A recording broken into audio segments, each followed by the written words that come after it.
Hall of Fame weekend is also in full swing in Cooperstown. Tonight, Jim Leyland and his family marching in a parade down Main Street before the main event. Tomorrow, Mark Coons helps set the scene ahead of the induction ceremony. There have been 842 Major League managers, from Manny Acta to Don Zimmer. Only 24, less than 3%, have been elected to baseball's Hall of Fame. Jim Leyland joins that group this week, and he'll become just the fourth Hall of Fame manager to have never played a Major League Baseball game. I think it actually helped me in my managerial career, the fact that I wasn't a good player, because I realized, excuse me, how hard it was to play the game. So when somebody popped up with a man on third and less than 2 outs and struck out, I understood that. I had been there and done that, even though it was on a lesser level. So I think over time, that really helped me become a better manager, because I understood what players went through on a day in and day out basis. So it's a very good question. I think it actually helps.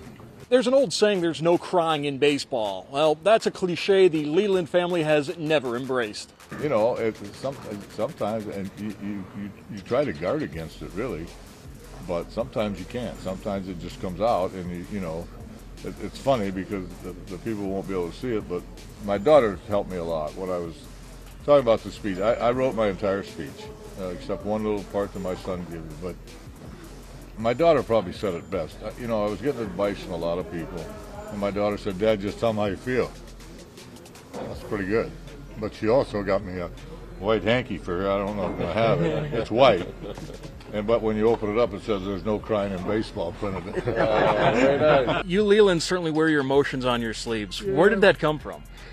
You know, my dad was he was very emotional, and you know, I remember my brother Tom was ordained a priest, and he was really emotional during that time. So, you know, I apologize for being this way, but it's just so amazing to get to this point.